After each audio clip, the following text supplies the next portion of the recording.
में समझाओ, फिर हम समझाएंगे आपको।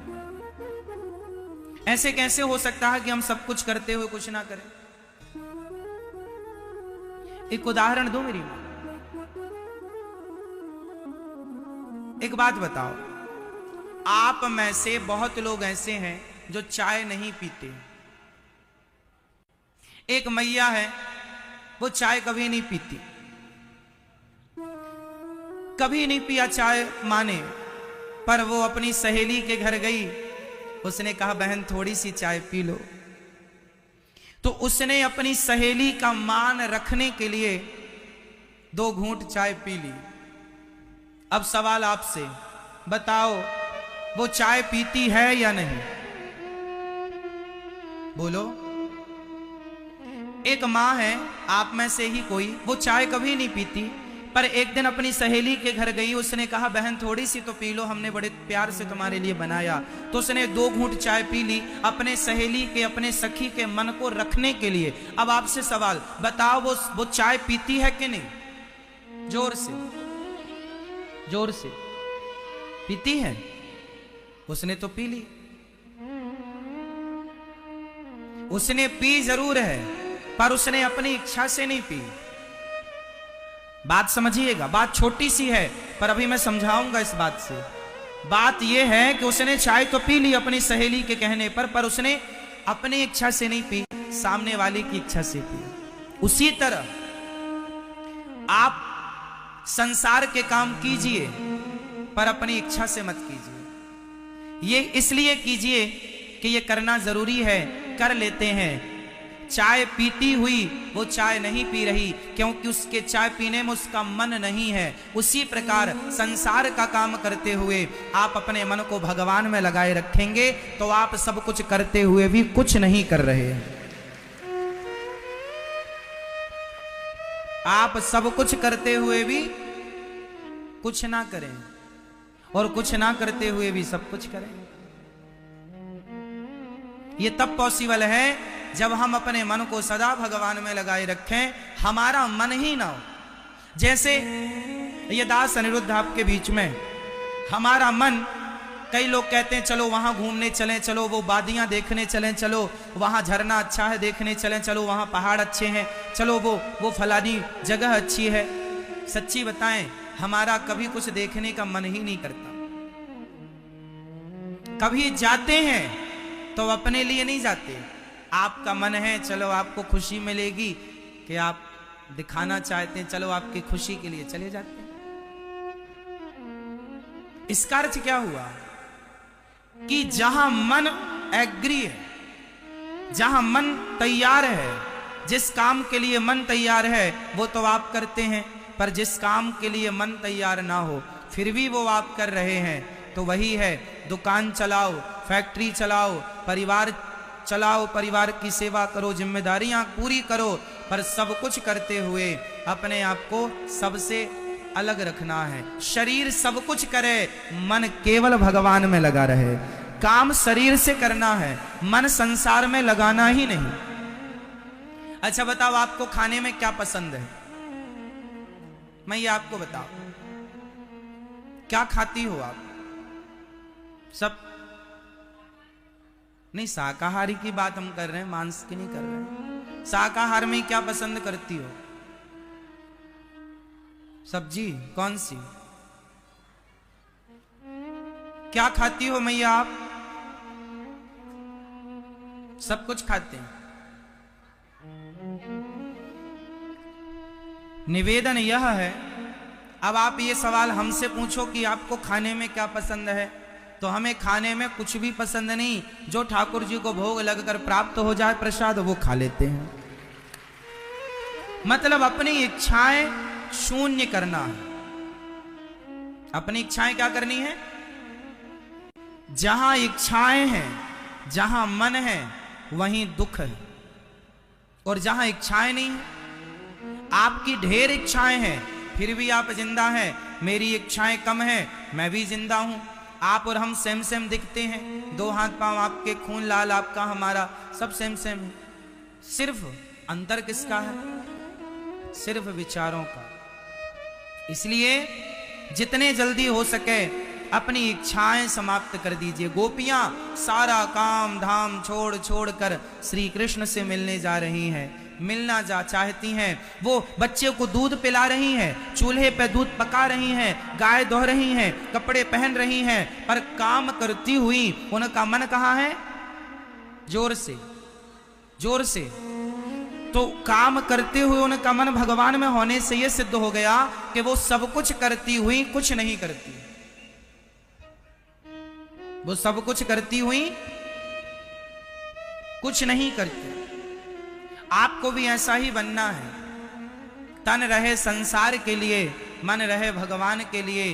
तन से संसार की जिम्मेदारियां पूरी करना है, पर हर जिम्मेदारी पूरी करते हुए भी मन भगवान को याद करता रहे। हे नाथ मैं आपको कभी, हे नाथ मैं आपको कभी, हे नाथ बोलो मेरे संग, हे नाथ, हे श्रीमन नारायण, हे गिरधर गोपाल, हे जगन्नाथ जी, मैं आपको कभी भूलूं नहीं।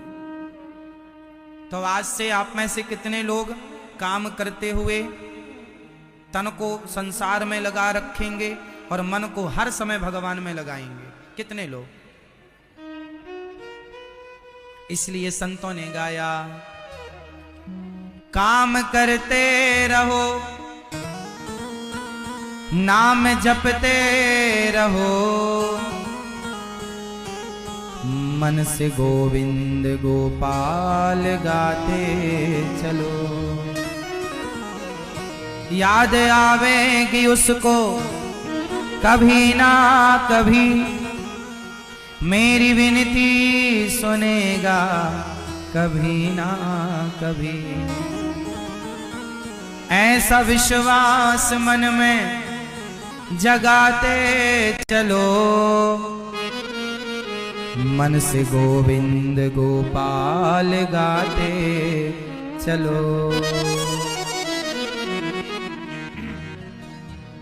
लिम्पन्त्यः प्रमृजन्त्योऽन्यः, लिम्पन्त्यः प्रमृजन्त्योऽन्यः, अंजन्यः काश्चलोचने।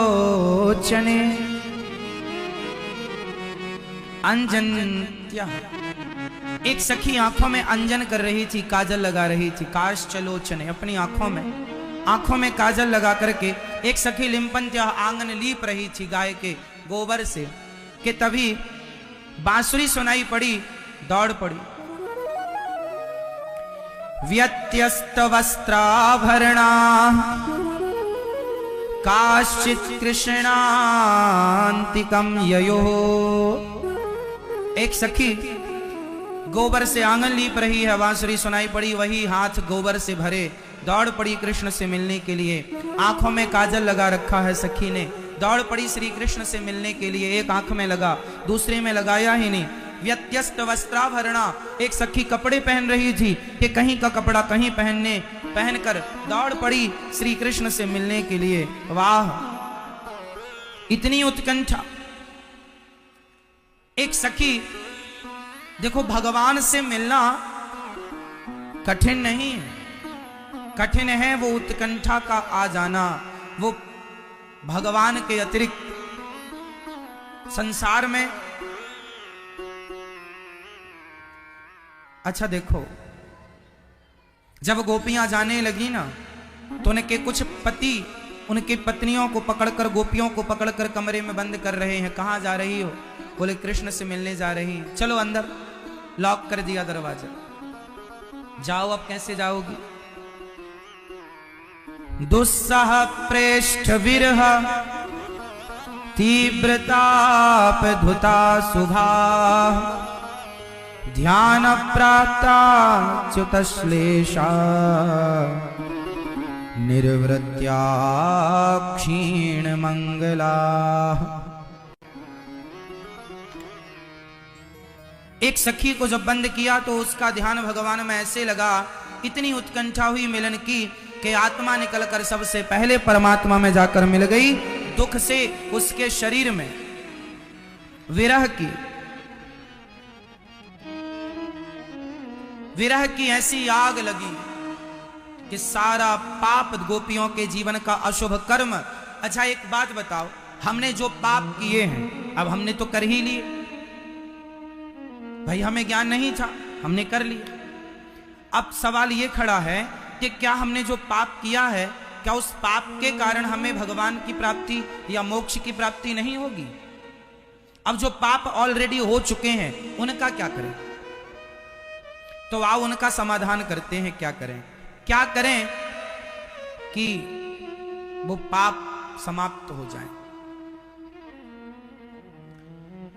यहां लिखा है दुस्सह पृष्ठ विरहा तीव्रतापा धुता शुभा। जब गोपियों के अंदर भगवान से मिलने का जब नहीं मिलने दिया गया तो बहुत दुख उत्पन्न हुआ। जैसे कल आप लोग कथा सुनने आए पर कथा आपको कल नहीं सुनने दी गई तो आपके अंदर क्या उत्पन्न हुआ? दुख उत्पन्न हुआ। उस दुख से भीतर जितने पाप थे उस दुख की अग्नि में जलकर भस्म हो गए। उस दुख की अग्नि में जलकर वो पाप, भगवान से मिलने की जो उत्कंठा थी आपके अंदर कल, बस ये उत्कंठा और प्रबल कर लो मिलन की, तो भगवान उस गोपी ने इतना विरह उसके हृदय में जागा कि उसके सारे शुभ अशुभ पाप नष्ट हो गए और भगवान की प्राप्ति हो गई। एक बात ध्यान से सुनना, ये बात इसके बाद हम बताई नहीं जाएगी, एक एक बात करोड़ों की है, समझने की कोशिश कीजिएगा। भगवान के मिलन में दो चीज बाधा है, अच्छे कर्म और बुरे कर्म। अच्छे कर्म भी भगवान के मिलन में बाधा है और बुरे कर्म भी भगवान के मिलन में बाधा है। कैसे? लिखा है भागवत जी में, गुण दोष दृश्य दोषा। अच्छे कर्म हम करेंगे तो हमें अच्छे कर्मों के कारण फिर से जन्म लेकर के उन अच्छे कर्मों का फल भोगना पड़ेगा, और हम बुरे कर्म करेंगे तो बुरे कर्मों के कारण हमें फिर से जन्म लेके बुरे कर्मों का फल भोगना पड़ेगा। तो मतलब अच्छे कर्म हो या बुरे कर्म हो, दोनों के कारण हमें फिर से जन्म लेना पड़ेगा। चाहे आप करोड़पति के यहां जन्म लेंगे तो पुण्यों का फल लेकर आ रहे हैं, और दो दो रोटी को मोहताज हैं तो आप पापों का फल लेकर आ रहे हैं। तो दोनों ही बंधन का कारण है, पुण्य भी और पाप भी। अब क्या करें कि पुण्य और पाप से हम बच जाएं? हमें पापों से बचना है ऐसा नहीं है, हमें पुण्य से भी बचना है। अब आप कहेंगे महाराज जी ये तो नई बात आप बता रहे हैं, पुण्यों से सब तो कहते हैं पुण्य करो। हाँ, हम पुण्य करने का मना नहीं कर रहे हैं, बात पूरी समझेंगे तो समझ में आएगी। हम पुण्य करने का मना नहीं कर रहे हैं, प्यासे को पानी पिलाओ, भूखे को भोजन कराओ, गरीब बेटी का विवाह कराओ, सबको सहयोग करो, सबकी सेवा, ये पुण्य करना है। परंतु पाप और पुण्य से बचना भी है। कैसे? यदि आपने ज्यादा पुण्य किया तो पुण्य का फल लेकर के फिर आपको अगले जन्म में आना पड़ेगा, और जब आप अगले जन्म में आएंगे तो उस जन्म में फिर पाप कर लिया आपने, चलो अभी तो अच्छी बुद्धि है आपकी, अगले जन्म में पाप कर लिया, फिर यही तो 84 का चक्कर छूटता नहीं है। अब अपन लोग ना समझदारी से एक काम कर लें। करोगे हमारे साथ एक काम? ध्यान देंगे हमारी बात पर? कर लें तो ध्यान से सुनो। आज हमें एक काम करना है छोटा सा, कि हमें अपने सारे पुण्य और सारे पाप एक पोटली में बांधना है और चरणों में ले जाके भगवान के रख देना है। भगवान से बस इतना कह दो कि हे प्रभु, मेरे सारे पुण्य और मेरे सारे पाप, हे नाथ, जो भी मैंने किया है सब कुछ मैं आपके श्री चरणों में समर्पित करती हूं या करता हूं। और यहां तक कि पाप पुण्य नहीं, जो व्यक्ति अपने आप को भगवान के चरणों में समर्पित कर देता है फिर उसके पाप पुण्य भगवान सब समाप्त करके उसे मोक्ष का अधिकारी बना देते हैं, जो भगवान के हवाले अपने आप को कर देता है। तो करना आपको ये है, पुण्य तो करना है, अच्छे काम करो, पर अच्छे काम करने का जो अभिमान है कि मैंने किया, इस अभिमान से बचना है। मैंने कुछ किया इस एटीट्यूड से बचना। किससे बचना है मेरी मां? इस अभिमान से कि मैंने कुछ किया। यदि आप, कई लोग पुण्य करके पुण्य का अभिमान करने लग जाते, मैंने तो इतना किया। जैसे आप लोगों का एक सवाल है, मैं तो सबके साथ अच्छा करती हूं, मेरे साथ तो बुरा हो जाता है। मैं सबके साथ अच्छा करती हूं, मेरे साथ, इसका मतलब क्या है? इसका मतलब यह है कि आपने जिस सबके साथ अच्छा किया, मतलब आपने पुण्य किया। पुण्य करने के बाद पुण्य को भूल जाना पड़ता है। पुण्य करने के बाद, अच्छे काम करने के बाद, उस अच्छे काम को भगवान के हवाले, हे प्रभु ये सारे अच्छे कार्य मैंने जो भी किया, अच्छा बुरा पुण्य किया, आपके चरणों में प्रभु मैं अपने सहित समर्पित करता हूं अपने आप को। जब आप समर्पित कर देंगे तो फिर आप इस अभिमान से बच जाएंगे कि मैंने तेरे साथ अच्छा किया। मैं किसी के साथ अच्छा नहीं करता मेरी मां, भगवान जिसके साथ अच्छा कराना चाहते हैं उसके साथ अच्छा कराने की बुद्धि विवेक दे देते हैं, स्वच्छा हो जाता है। वरना मैं कौन हूं करने वाला? ना मैं अच्छा करने वाला हूं, ना मैं बुरा करने वाला हूं। भगवान जैसा मुझसे कराते हैं मैं कर लेता हूं। आपने एटीएम मशीन देखी होगी, सब नहीं देखी? एटीएम मशीन में आप अपना एटीएम लगा देते हैं और एटीएम लगा करके अपना पिन कोड डाल करके पैसे टाइप कर देते हैं, पैसे डाल देते हैं, इतने चाहिए, बस इतना करके आप चुपचाप खड़े हो जाते हैं। आगे का पूरा प्रोसेस कौन करता है? बोलो जोर से, जोर से। मशीन आपके खाते में इतना है कि नहीं, तुरंत वो चेक भी कर लेती है, उतना गिन कर कैश दे भी देती है, और आपके खाते में उतना माइनस करके आपको पर्ची भी पकड़ा देती है, हाथों हाथ तुरंत माइनस कर दिया आपके खाते से। बोलो हाँ या ना? आपको सिर्फ दो काम करने हैं, एटीएम लगाना है, पिन कोड डालना है, पैसे टाइप करना है। बाकी सारा प्रोसेस कौन करता है? उसी तरह हम सब एटीएम मशीन है, हम सब एटीएम मशीन है। इस एटीएम मशीन में आप अपने मन से ये टाइप करते हैं किसके साथ अच्छा करना है, किसके साथ बुरा करना है। टाइप हो गया, आप चल पड़े। उसके बाद तो जो परमात्मा तुम्हारे भीतर बैठे हैं वो सारा हिसाब किताब एटीएम मशीन जैसा खुद अपना काम करती है।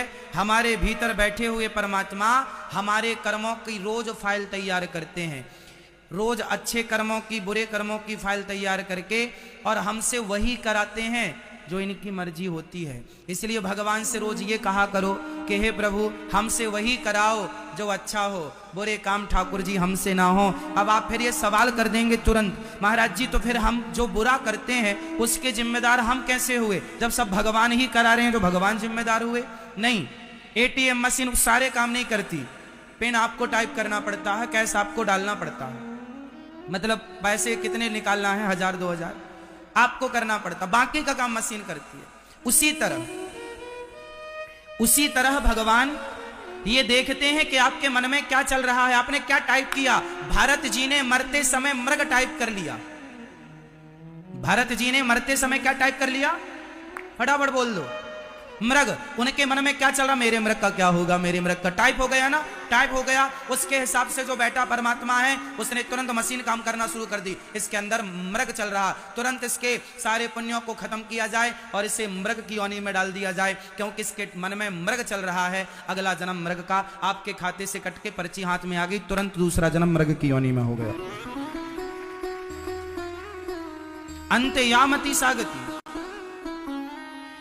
अब आप ये कहेंगे महाराज जी फिर, इसलिए अच्छे विचार रखो, अच्छे काम करो।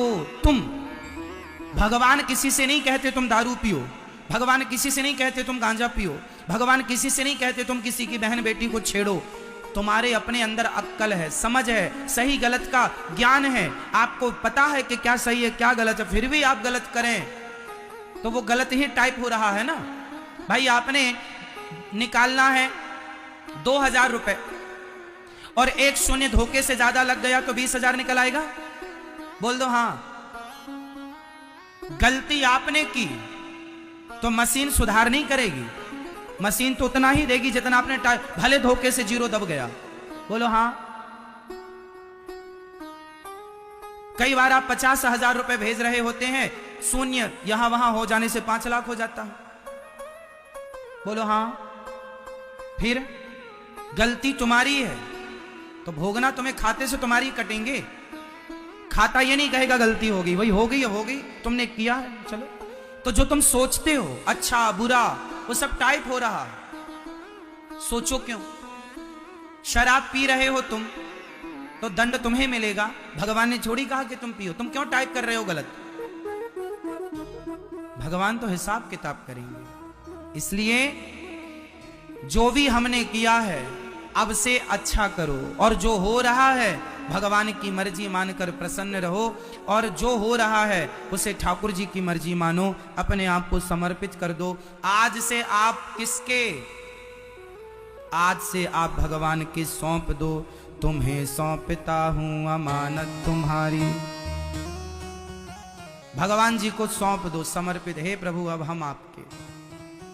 हम किसके? हम आपके। सौंप दो। जो भगवान के चरणों में अपने आप को समर्पित कर देता है, सौंप देता है, वो भगवान का हो जाता है। फिर जब भगवान का हो गया, एक बात बताओ, एक लड़की से आपका विवाह हो गया, एक लड़के से आपका विवाह हो गया, शादी हो गई। शादी के बाद पता चला कि इसके शरीर में ये बीमारी है।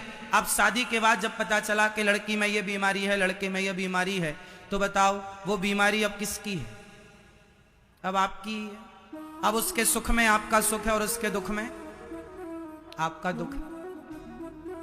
लड़की के पास पैसा है, शादी हो गई तो वो पैसा किसका हो गया? उसके पति का।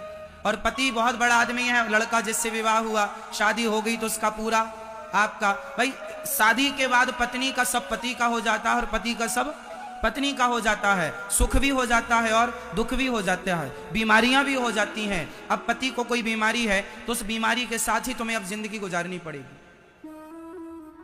हाँ या ना? बोलो हाँ।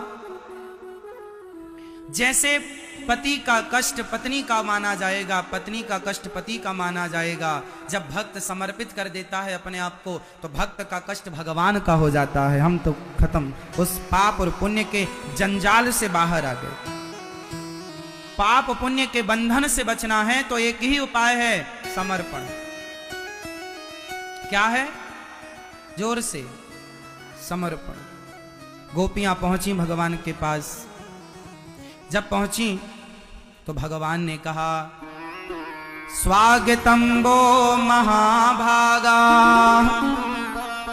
प्रियम किम करवाणि वा ब्रजस्यानामयं कच्चिद ब्रूता गमन कारणम।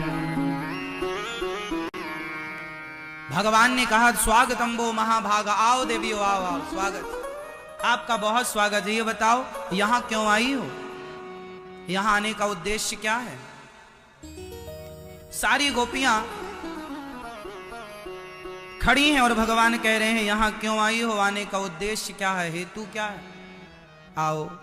आ गई हो तो मातरः पितरः पुत्रः भ्रातरः पतयश्च वः। अपनी माँ पिता पुत्र परिवार पति तुमने सबको छोड़ दिया। भगवान ने कहा, देवियों अपने अपने घर जाओ जाओ जाओ, वापिस जाओ घर अपने। भगवान परीक्षा बहुत लेते हैं भक्त। पहले तो बुलाते हैं आओ, वो जब आ जाते हैं तो कहते हैं जाओ।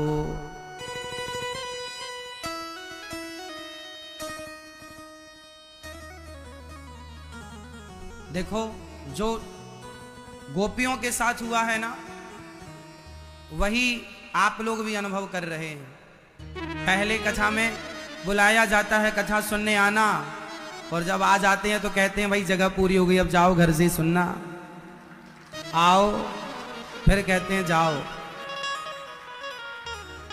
तो भगवान गोपियों से कहते हैं आ गई हो तो जाओ जाओ। अब आप लोग गोपियों की इस फीलिंग को, इस भाव को आप बहुत अच्छे से समझ सकते हैं, है ना, कि गोपियां आ गई सारा काम धाम छोड़ छोड़ करके। अब भगवान क्या कह रहे हैं, जाओ। भगवान उपदेश कर रहे हैं, पति पुत्र परिवार छोड़कर आई हो, घर जाओ। सब रो रहे होंगे तुम्हारे लिए, चिल्ला रहे होंगे। अब तो भगवान ने और कह दिया, दोहसीलो दुर्भगो वृद्धो जड़ो रोग्य धनो पिवा पति स्त्री भिर्नहा तप्यो लोके सुभिर्पातकी। दोहसीलो दुर्भगो वृद्धो जड़ो रोग्य धनो पिवा। भगवान ने गोपियों से कहा, जाओ अपने अपने घर जाओ, अपने पतियों के पास जाओ, पति परमेश्वर के पास। पति को कभी नहीं छोड़ना चाहिए, किसी भी स्थिति में, किसी भी हाल में। भगवान यहां धर्म का उपदेश करते हैं। अच्छा बताओ, ये समझो, पति को छोड़ देना धर्म है या अधर्म है? जोर से, जोर से। पति को छोड़ना धर्म है या अधर्म है? क्या अधर्म? तो फिर गोपियों ने पति को छोड़ दिया, तो गोपियों ने धर्म किया कि अधर्म किया?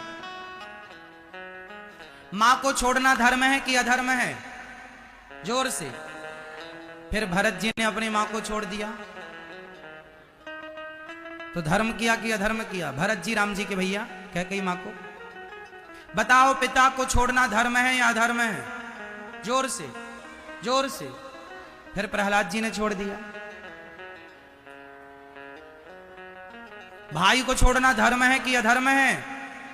जोर से, जोर से। अधर्म। तो विभीषण जी ने छोड़ दिया।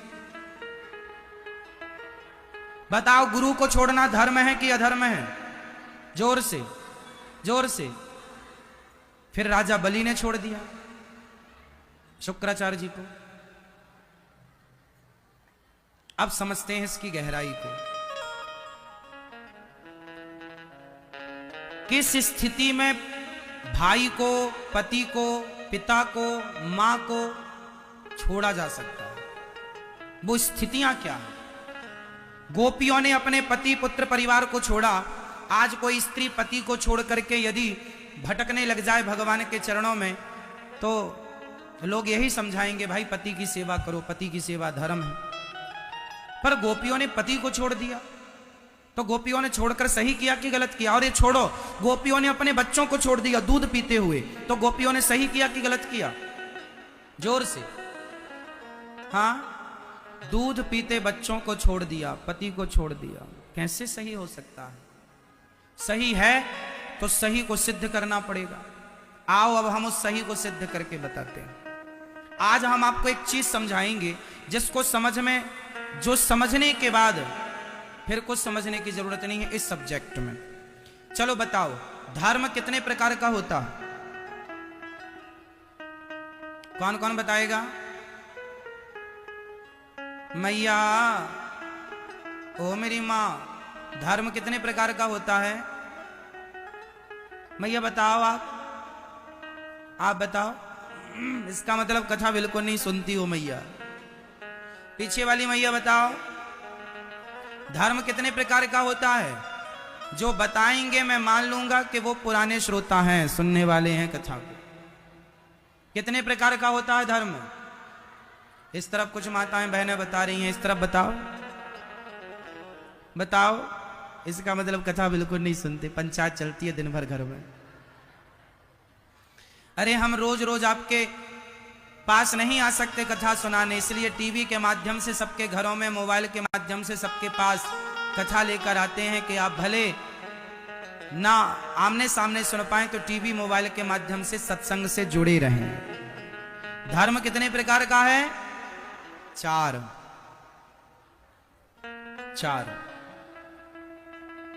इस चार प्रकार के धर्म को समझ लो सारी जिंदगी में फिर कुछ समझने की जरूरत नहीं।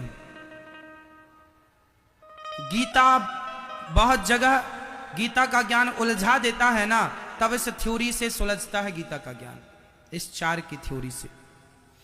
इस 4 बातों को जो याद कर लेगा, इन 4 धर्म की परिभाषा को जो कंठस्थ कर लेगा, वो जीवन में विचलित नहीं होगा। आज मैं आपको पूरी जीवन का सार कह रहा हूं, सुनिएगा। धर्म कितने प्रकार का है, गोपियों ने क्यों छोड़ा अपने पति को, इस बात को सुन लेंगे तो अपने आप अर्थ आ जाएगा। भरत जी ने क्यों छोड़ा अपनी मां को, प्रहलाद जी ने क्यों छोड़ा पिता को, क्यों छोड़ा राजा बलि ने गुरु को, क्यों छोड़ा विभीषण ने रावण को, इन सारे प्रश्नों का उत्तर इन 4 से है। सुनो, धर्म 4 प्रकार का होता है। पहला धर्म है सामान्य धर्म। कौन सा धर्म? सामान्य धर्म का पालन किसने किया? भगवान श्री राम ने। राम ने जिस धर्म का पालन किया, मां बाप की आज्ञा का पालन करना, मां बाप के लिए वनवास चले गए, पत्नी के सम्मान के लिए रावण से भिड़ गए, है ना। राम जी ने जो जो किया वह सामान्य धर्म है। मातृदेवो भव, पितृदेवो भव, अतिथि देवो भव, आचार्य देवो भव। ये जो नियम के पालन करना, आप सत्य बोल रहे हैं, आपके अंदर दया है, आपके अंदर करुणा है, आप सत्य के मार्ग पर चल रहे हैं, ये सारा सामान्य धर्म है। कौन सा धर्म है ये? सामान्य। सत्य बोलना, दया करना, मां बाप की आज्ञा का पालन करना सामान्य धर्म। इस धर्म का पालन भगवान श्री राम ने करके दिखाया है। अब सामान्य से बड़ा होता है विशेष धर्म। विशेष धर्म किसे कहते हैं? विशेष धर्म उसे कहते हैं जहां मां बाप की बात ना मानी जाए, जहां पत्नी और पति की बात ना मानी जाए, यहां तक कि भगवान की बात ना मानी जाए, लेकिन भगवान को पूरा माना जाए। उदाहरण से समझते हैं। लक्ष्मण जी राम जी की बात मानते हैं या नहीं? जोर से, जोर से, हां या ना? हां या ना? गलत कह रहे हैं आप। लक्ष्मण जी राम जी की बात नहीं मानते। राम जी ने कहा लक्ष्मण जी से कि तुम अयोध्या में रहो, पिता की सेवा करो, हमारे साथ वनवास मत जाओ।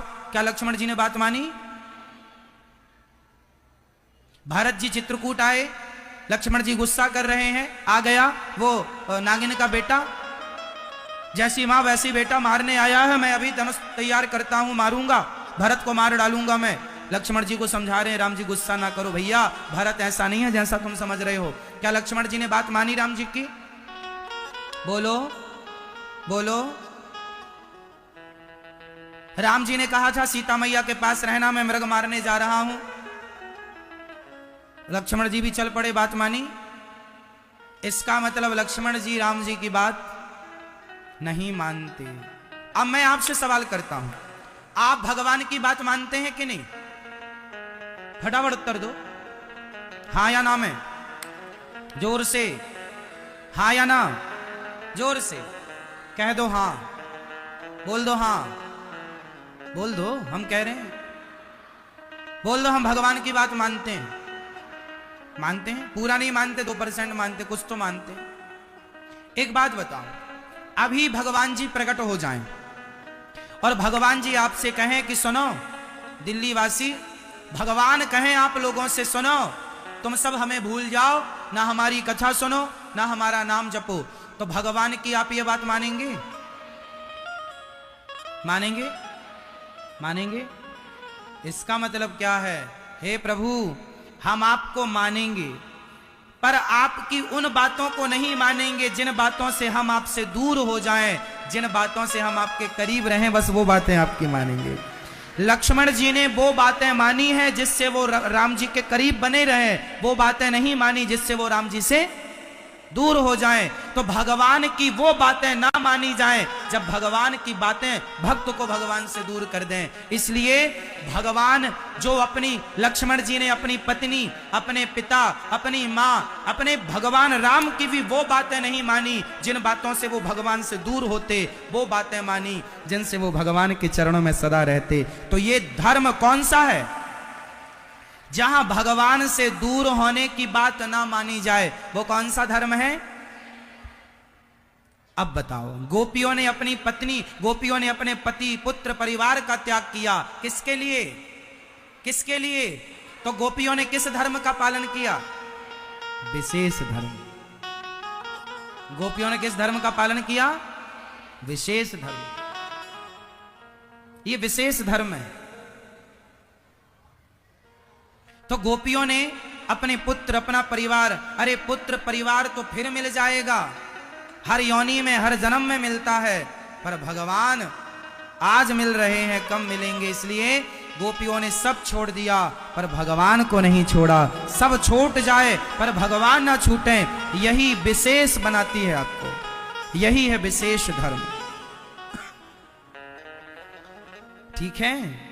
अब तीसरा धर्म, विशेषतर। तीसरा धर्म कौन सा है? विशेषतर। विशेषतर धर्म क्या है? जहां भगवान को भी माना जाए और भगवान की बातों को भी माना जाए।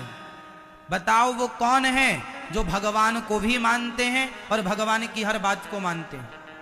जोर से, जोर से। भैया भरत जी। कौन? श्री भरत लाल जी। भरत जी भगवान को भी मानते हैं और भगवान की हर बात को भी। भाई राम जी ने कहा, भरत तुम जाओ अयोध्या वापस। भरत जी ने कहा था कि मैं जीवन भर रहूंगा वनवास, आपको छोड़कर नहीं जाऊंगा। जब कहा तो राम जी ने क्या कहा? जाना पड़ेगा भैया। तो राम जी की बात मान के भरत जी गए। अच्छा, लक्ष्मण जी से कहते तुम चले जाओ, तो लक्ष्मण जी बात नहीं मानते राम जी की। पर भरत जी बोलो, यदि राम जी, अच्छा वनवास तो राम जी का हुआ, अच्छा लक्ष्मण जी क्या कर रहे हैं? राम जी कह देते चलो लक्ष्मण तुम भी जाओ, तो लक्ष्मण जी कभी ना जाते।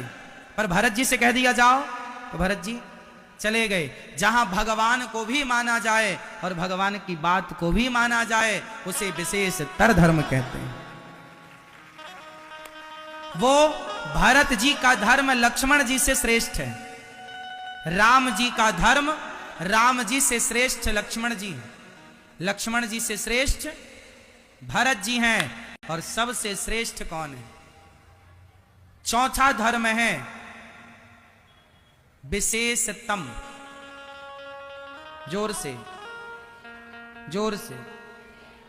विशेषतम, ये चौथा धर्म है। ये धर्म कैसा होता है? विशेषतम धर्म होता है जहां भगवान से कोई मतलब नहीं। हमें भगवान को ना जानना है, ना भगवान की बात माननी है। हम तो सिर्फ भगवान के भक्तों के, भगवान के दास बन करके रहेंगे। दासानुदासो भवितास में भूया। शत्रुघ्न जी ने सारी जिंदगी किसकी सेवा की है? बोलो बोलो, भरत जी की। और भरत जी कौन है? भगवान के।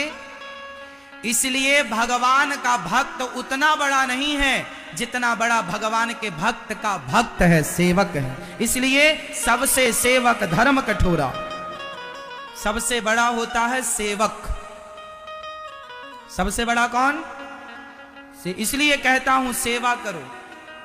सारी जिंदगी आपने पूरी रामायण में शत्रुघ्न जी को ज्यादा बोलते ना सुना होगा। चुपचाप सेवा करते हैं। किसकी सेवा कर रहे हैं? राम जी के पांव किसने पकड़े?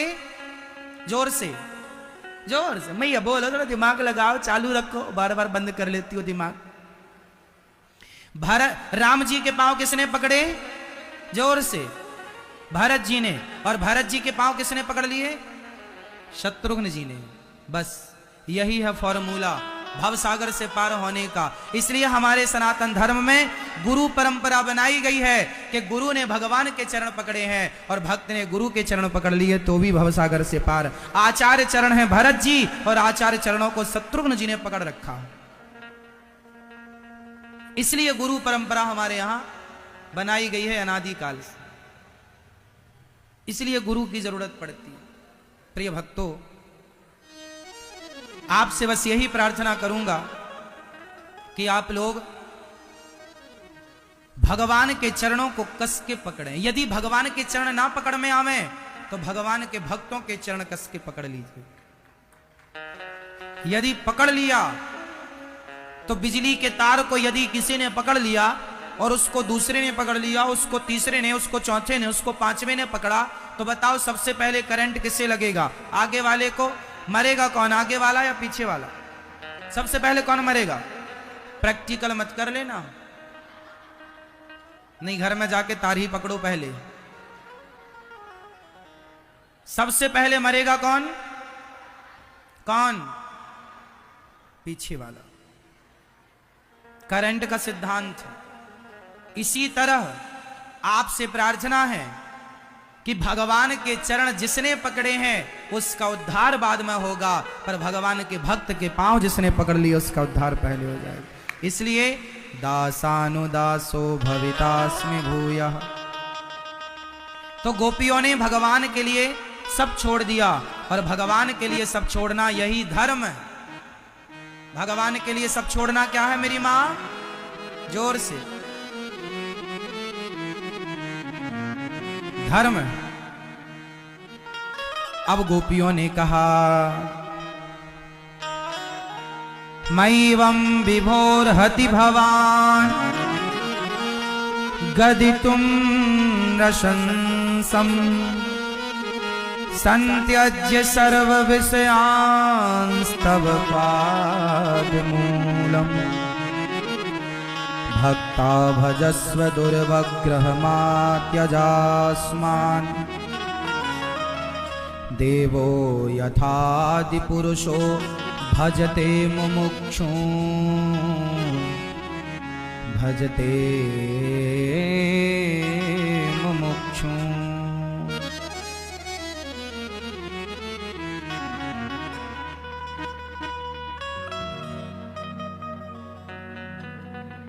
गोपियों ने कहा हे श्याम सुंदर, हे प्यारे कृष्ण, तुम घट घट के व्यापी हो।